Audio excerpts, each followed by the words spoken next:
السلام علیکم سامعین، میں ہوں رانا عابد فاروق اور آپ دیکھ رہے ہیں دا راجپوت ہسٹری۔ 6 اپریل یوم وفات نیب صوبیدار رو عبدالحفیظ خان، وکٹوریہ کراس۔ رو عبدالحفیظ خان پنوار راجپوت 4 ستمبر 1925 عیسوی کو پنوار راجپوتوں کے مشہور گاؤں کلانور، مشرقی پنجاب میں پیدا ہوئے۔ جوان ہونے پر آپ نے برٹش انڈین آرمی میں شمولیت اختیار کی۔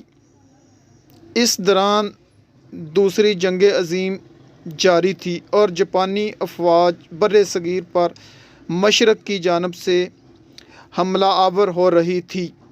6 اپریل 1944 عیسوی کو موجودہ بھارتی صوبہ منی پور کے مشہور امپال کے نزدیک، جسے عام طور پر برما فرنٹ کہا جاتا تھا، برٹش انڈین آرمی اور جاپانی افواج کے درمیان گھمسان کا رن پڑا۔ اس جنگ میں رو عبدالحفیظ خان نے جاپانی افواج کا مردانہ وار مقابلہ کیا، ان کی بڑھتی ہوئی پیش قدمی کو نہ صرف روکا بلکہ دشمن کو محاذ سے بھاگنے پر مجبور کر دیا، جس سے برٹش انڈین آرمی فتح یاب رہی۔ جاپانیوں کی فائرنگ سے آپ شدید زخمی ہو گئے اور اسی روز زخموں کی تاب نہ لاتے ہوئے شہید ہو گئے۔ آپ کو انتہائی جرأت اور بہادری کا مظاہرہ کرنے پر بعد ازاں وفات وکٹوریہ کراس، جو برٹش انڈین آرمی کا سب سے بڑا فوجی اعزاز تھا، عطا کیا۔ اس وقت آپ کی عمر صرف 19 سال تھی۔ سامعین، تاریخ میں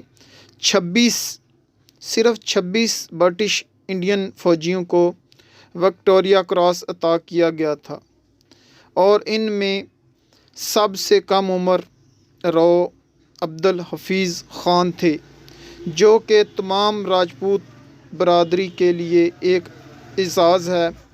آپ کی تدفین انڈین آرمی قبرستان امپال میں ہی کر دی گئی تھی۔